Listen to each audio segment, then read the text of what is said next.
Market में सबसे ज्यादा रिसोर्सेज है, यही सबसे बड़ी समस्या है। पढ़ने का जो रिसोर्स है, जैसे आपने कहा कि YouTube से पढ़ें, कितने घंटे पढ़ें। देखिए, पहली बात तो ये कि पढ़ाई कभी घंटों में नहीं होती। पढ़ाई को घंटों में मत आंकिए। कोई हर बच्चे की ना अपनी अपनी क्षमता है।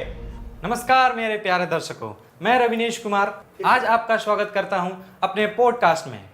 आज के पॉडकास्ट में हम चर्चा करेंगे यूपीएससी और बीपीएससी की तैयारी कर रहे अभ्यर्थियों की समान समस्याओं पर। इसके लिए हमारे साथ हमारे स्टूडियो में सिविल सेवा के एक्सपर्ट और शिक्षाविद मृत्युंजय बाहुबली सर हैं। तो आइए इनका तालियों से स्वागत करते हैं। नमस्कार।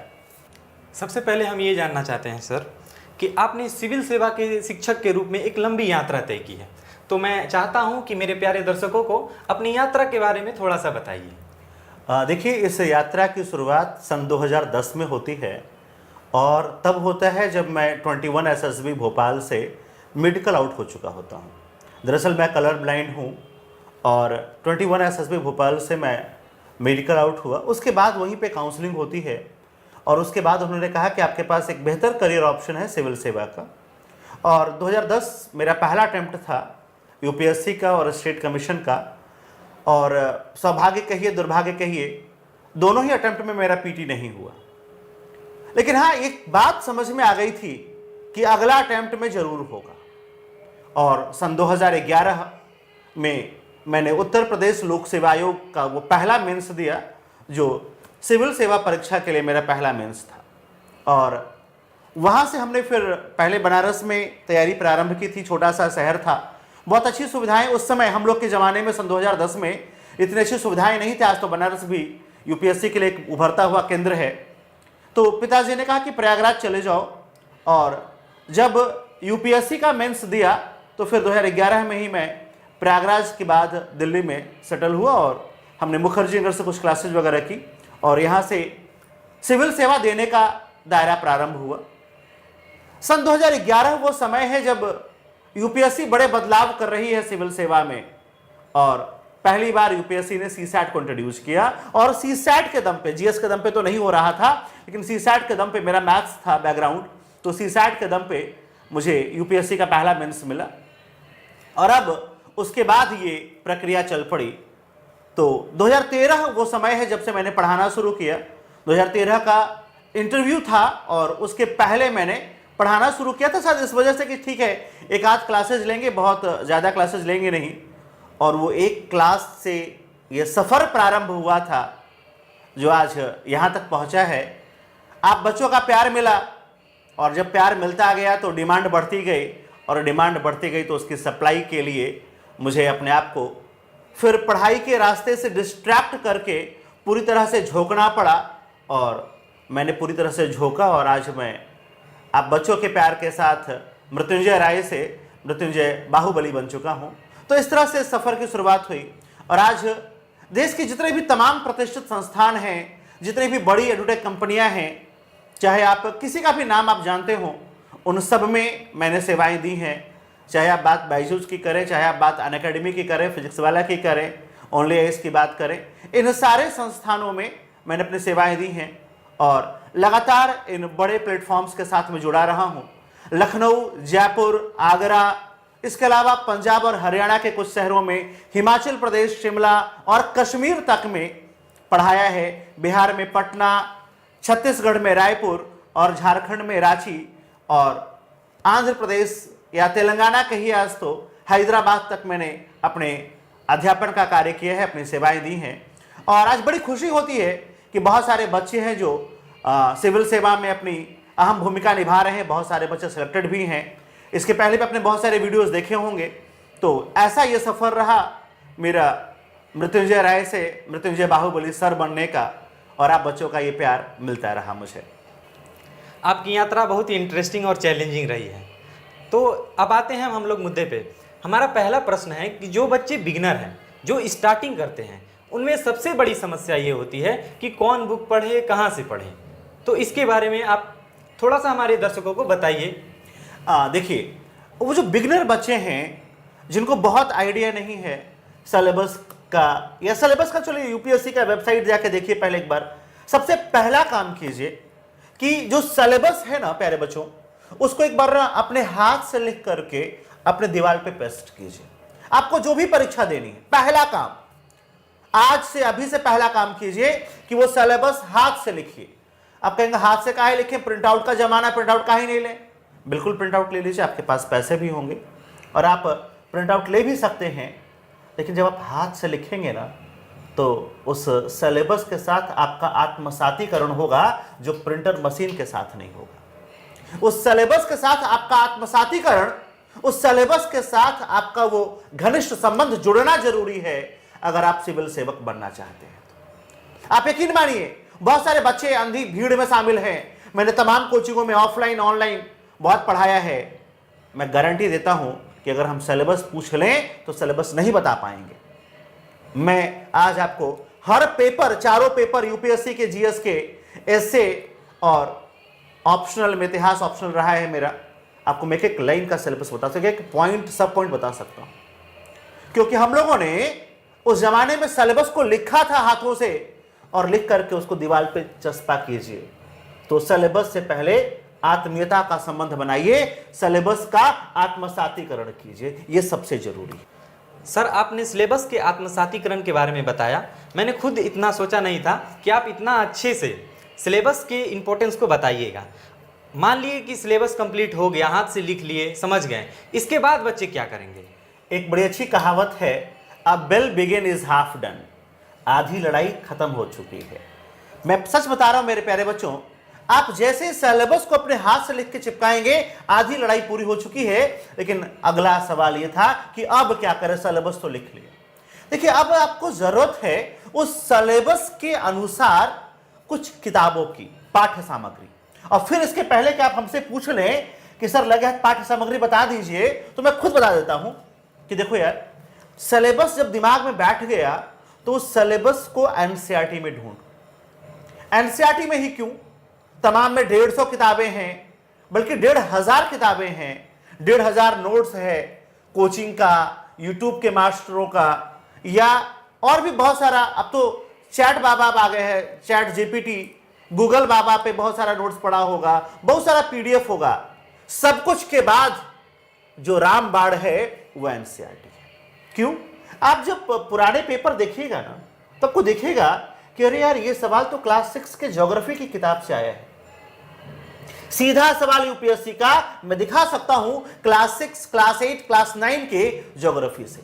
सिर्फ ज्योग्राफी ही नहीं बल्कि इतिहास पे आप उठा करके देखेंगे तो आपको सीधा सीधा सवाल दिखेगा। कई बार सवाल पूछा है मनसबदार क्या होता है, जागीरदार क्या होता है। अभी एक सवाल पूछा था फड़म, उठा करके देखिए एनसीईआरटी में लिखा है कि फड़म क्या है। और बच्चे क्या करते हैं कि एनसीईआरटी तो बेसिक बुक है बेटा, एनसीईआरटी बेसिक से लेकर के एडवांस तक की किताब है। तो पहला काम करना है कि एनसीईआरटी को पढ़ना है, ठीक है। अब एक सवाल और आप पूछेंगे मुझसे कि सर किस प्रकार का किस प्रकार से पढ़ना है। हाँ, मैं भी यही कह रहा था, सबसे मैं यही पूछने वाला था आपसे। हाँ, कि बच्चे बहुत कंफ्यूज रहते हैं कि किस प्रकार के एनसीईआरटी पढ़े, ओल्ड एनसीईआरटी पढ़े, न्यू एनसीईआरटी पढ़े। ठीक है, मैं भी इसी सवाल पे आ रहा था, बल्कि ये मुझे लगा था कि हाँ ये सवाल बनता है। बड़ी मारामारी कौन सा एनसीईआरटी पढ़ें। देखो यार, सारा विवादों से मुक्त होकर के पहली बात समझ लो कि जो एनसीईआरटी आपके बाजार में उपलब्ध है वो एनसीईआरटी पढ़ लीजिए, जो बाजार में मिल जाए, सिंपल। अब अगर लगता है कि आपके पास पुरानी एनसीईआरटी मिल रही है, जैसे पटना में मिल जाती है, मुखर्जी नगर में मिल जाती है, ओल्ड राजेंद्र नगर में मिल जाती है, तो जिन शहरों में उपलब्ध है पुरानी एनसीईआरटी, तो क्लास 9 to 12 इतिहास की पुरानी एनसीईआरटी पढ़ लीजिए। क्लास 6 to 12 ज्योग्राफी की नई और पुरानी दोनों पढ़िए। क्यों नई और पुरानी दोनों क्यों भाई? देखिए, नई में नया डेटा मिलेगा, अच्छा, और पुराने में मिलेगा कॉन्सेप्ट जो आपका आधार मजबूत करेगा, जो विषय पर आपकी समझ को मजबूत करेगा, बल्कि आपका एक अच्छा होल्ड क्रिएट करेगा। और आजकल अगर आप यूपीएससी के सवालों को देखेंगे, या आप स्टेट कमीशन दे रहे हो, बीपीएससी दे रहे हो, यूपीपीएससी दे रहे हो, झारखंड, राजस्थान, मतलब कोई भी राज्य दे रहे हो, तो लगभग आजकल कंपटीशन जिसको कहते हैं ना, थ्रोट कट कंपटीशन, गला काट प्रतियोगिता, प्रतिस्पर्धा, वो है आज। तो उसके लिए आपको एक बहुत बेहतर आधार की आवश्यकता है, जिस पे सफलता की इमारत खड़ी की जाएगी और सफलता की इबारत लिखी जाएगी। तो 6 to 12 ज्योग्राफी का नया और पुराना दोनों पढ़िए। हिस्ट्री के लिए आप 6 to 8 नया वाला पढ़ लीजिए। 9 to 12 अगर उपलब्ध हो तो पुराना वाला पढ़िए। क्यों? तो क्लास 9, 10, 11 और 12 इसमें पुराना वाला एनसीईआरटी बहुत रामबाण है, प्री और मेंस दोनों के लिए। ये आपने बताया सर कि एनसीईआरटी को किस तरीके से पढ़ें। मैं अब ये जानना चाहता हूं कि एनसीईआरटी के लिए नोट्स कैसे बनाएं। देखिए एनसीईआरटी का नोट्स ना, अगर आपके पास समय है, जैसे मान लीजिए कोई बच्चा है जो 2026 में दे रहा है, 27 में दे रहा है, या और बात दे रहा है, जस्ट बिगिनर है, 12th में है, फर्स्ट ईयर में है, तो यार आप ना 2 फाइलें बनाइए, एक कॉन्सेप्ट की, एक फैक्ट की। कॉन्सेप्ट अलग लिखिए, फैक्ट अलग लिखिए। लिखिए क्यों? फिर वही आत्मसातीकरण होगा। रिश्ता मजबूत लिखने से होगा। रिश्ता मजबूत कैसे होगा? लिखने से होगा। आप जानते हैं पुराने जमाने में खत लिखे क्यों जाते थे?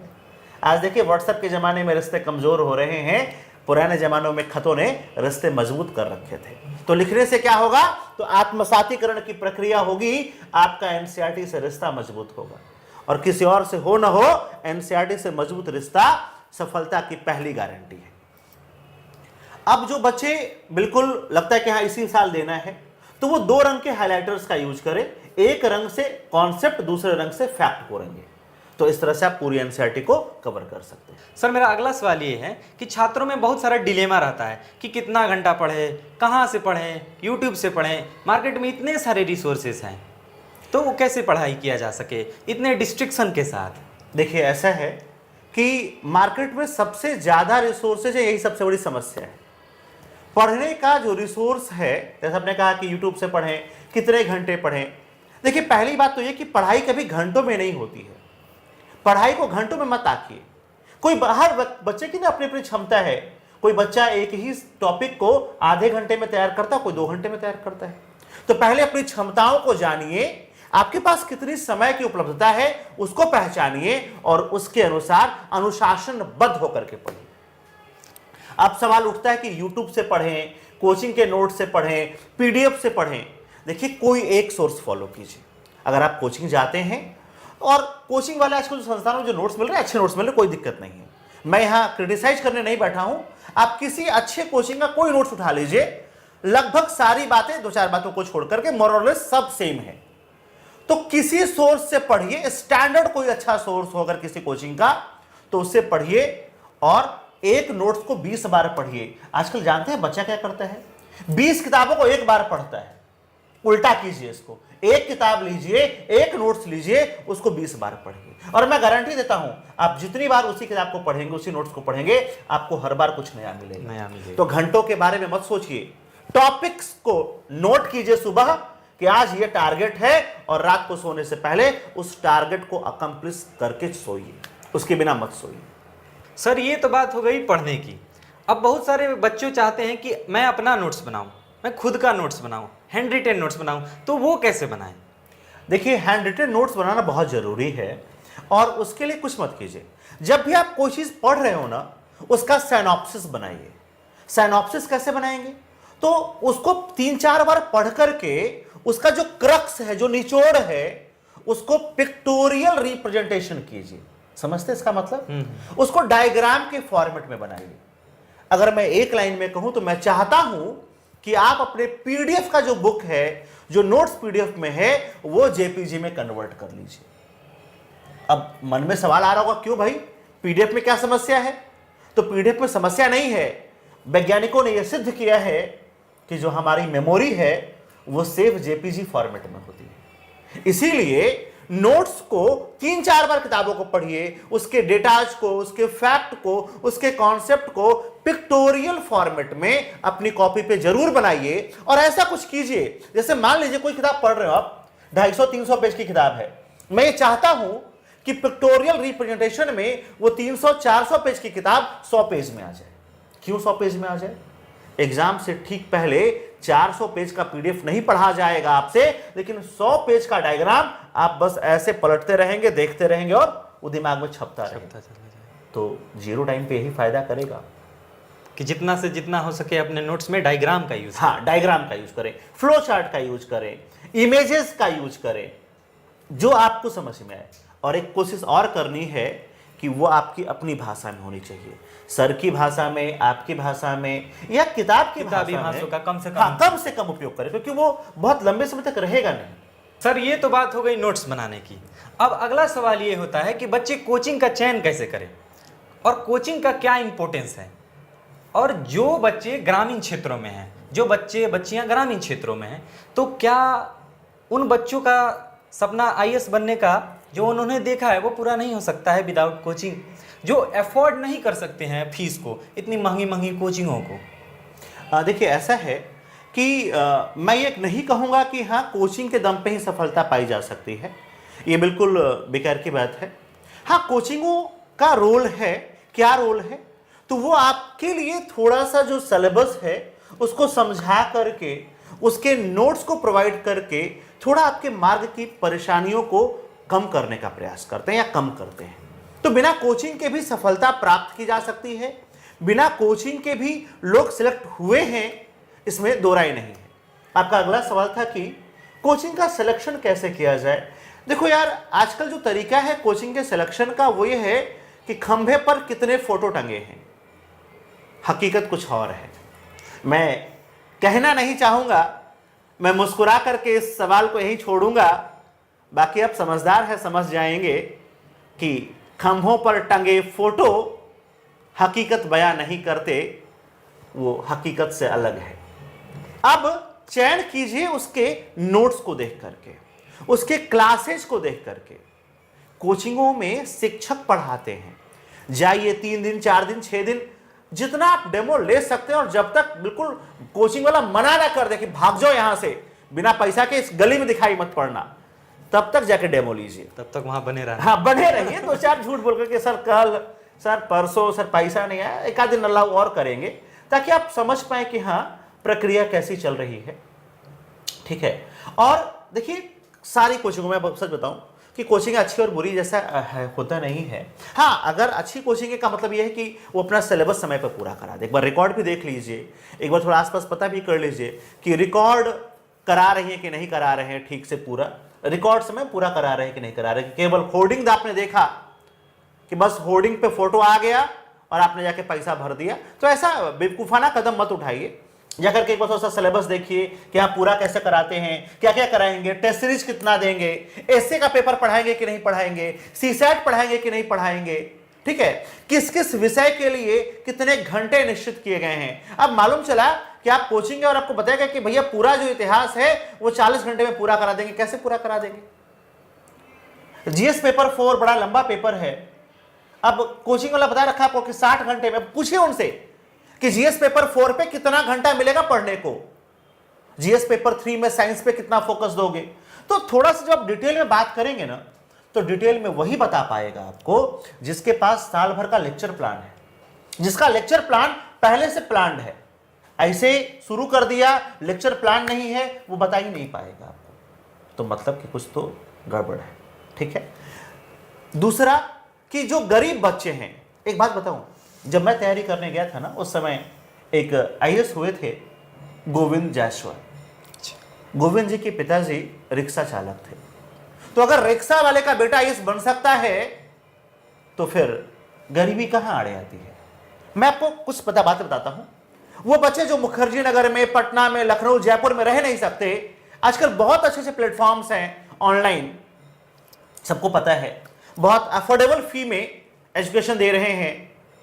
अनअकैडमी, पीडब्ल्यू और भी बहुत सारे हैं जो आपको अफोर्डेबल प्राइसेस में, और अब तो बहुत सारा कंपटीशन में आ गया है मार्केट में, अफोर्डेबल प्राइसेस में, बहुत कम कीमतों में आपको वो लोग तैयारी करवा रहे हैं। बहुत कम पैसे में आपको वो पूरा स्टडी मटेरियल, पूरा क्लास प्रोवाइड कर रहे हैं। तो आपको जो पसंद आए वहां से आप जुड़ सकते हैं।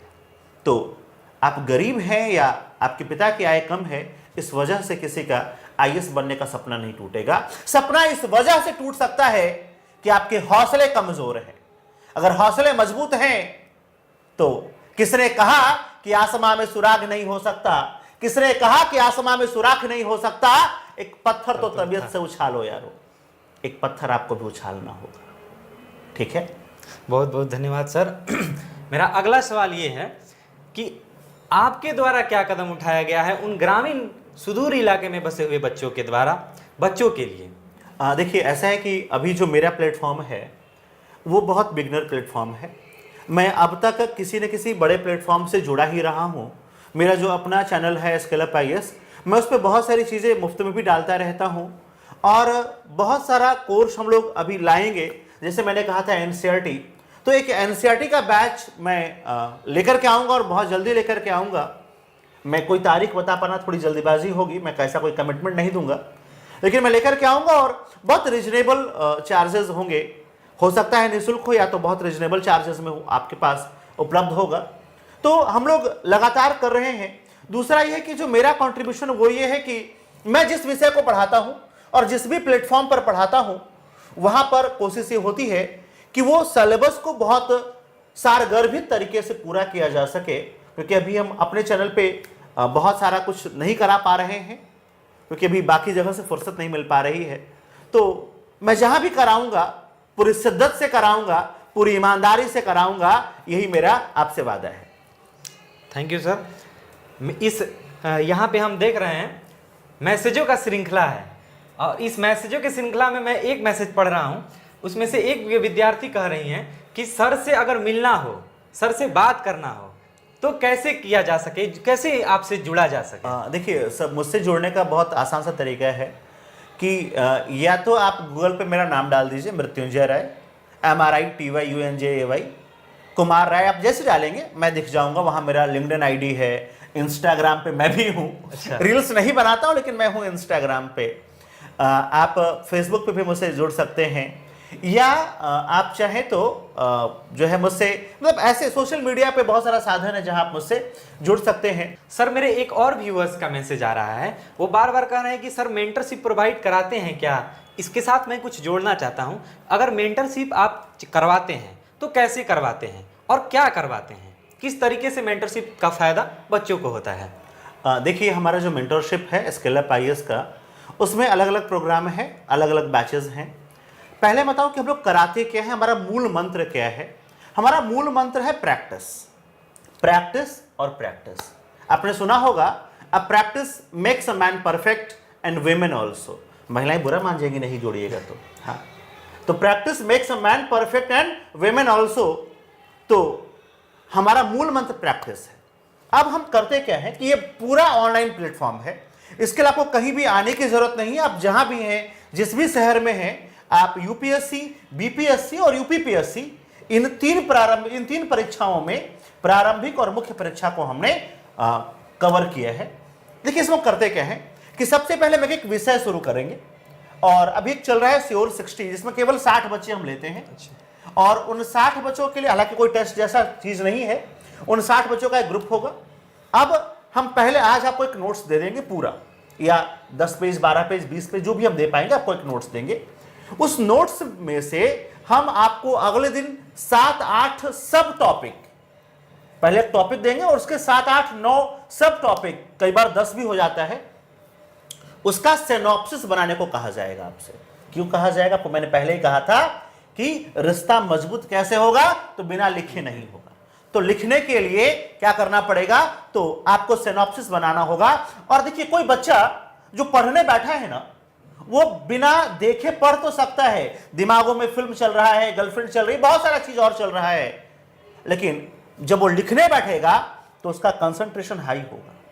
वो बिना पढ़े, बिना कंसंट्रेट हुए लिख नहीं सकता है। इसलिए मैं इनके पढ़ने पर भरोसा नहीं करता हूं। उनसे कई बार कहते हैं सर 4 बार पढ़ने चलेगा, लिखे नहीं। हमने कहा तुम एक बार मत पढ़ो, लिखो कम से कम एक बार। लिखना बहुत जरूरी है, क्योंकि आप बिना दिमाग लगाए लिख नहीं सकते हैं। तो आपने एक बार क्या किया, सिनॉप्सिस बना लिया, तो सिलेबस तैयार हुआ। ये मेरा तरीका है सिलेबस पूरा कराने का। अब मान लीजिए कोई एक टॉपिक हमने शुरू किया, उस पर आपने एक बार सिनॉप्सिस बना लिया, उसका दूसरा फेज आएगा कि आपको हम उस टॉपिक पे 4-5 सवाल देंगे मेंस के लिखने के, ताकि आपकी आंसर राइटिंग इंप्रूव की जा सके। वो कॉपियां रोज हमारे पास आती हैं और वो कॉपियां चेक होती हैं।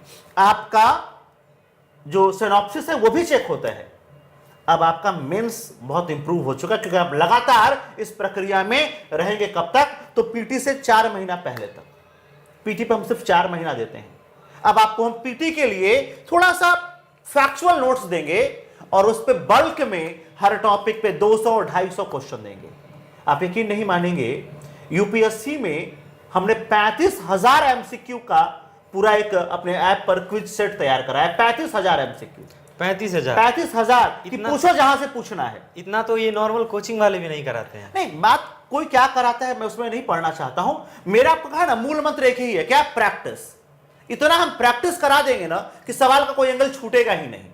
तो सवाल का कोई एंगल नहीं छूटेगा तो एटलीस्ट बच्चा ना जिस भी एंगल से आप सवाल पूछेंगे एक बार वो किया हुआ रहता है, तो एग्जामिनेशन हॉल में थोड़ा सा वो पैनिक कम होता है। और अगर पैनिक नहीं होगा ना तो उसका सिलेक्शन हो जाएगा। क्योंकि सबसे बड़ा समस्या क्या है, हर बार व्यक्ति 5-6 सवाल ऐसे पैनिक में छोड़ के चला आता है या गलत करके आता है। ठीक है, तो पैनिक नहीं होंगे तो आप कर पाएंगे।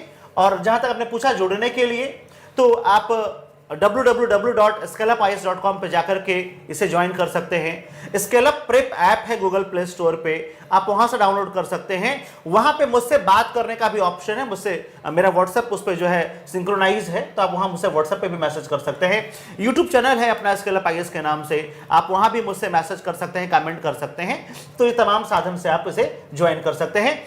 बहुत नॉमिनल फी पे मैं ये प्रोवाइड कराता हूँ। धन्यवाद सर। आपने ये जो स्केलअप आईएएस की जो मुहिम शुरू किया है, ये बहुत ही सराहनीय है। इसके माध्यम से ग्रामीण बच्चे आपसे डायरेक्ट जुड़ पाएंगे।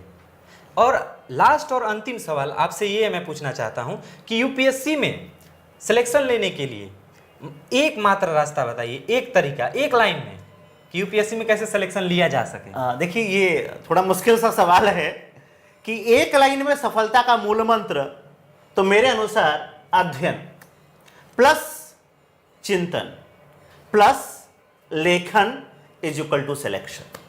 मैं एक बार फिर से दोहरा देता हूं, अध्ययन प्लस चिंतन प्लस लेखन इज इक्वल टू सिलेक्शन। जितना पढ़ते हैं उतना सोचिए, और जितना पढ़ और सोच पाते हैं उतना लिखिए। आपको सफलता से दुनिया की कोई ताकत रोक नहीं सकती है, ये मेरा वादा है। बहुत बहुत धन्यवाद सर, आपने अपना बहुमूल्य समय दिया। ढेर सारी शुभकामनाएं मेरे प्यारे बच्चों, धन्यवाद।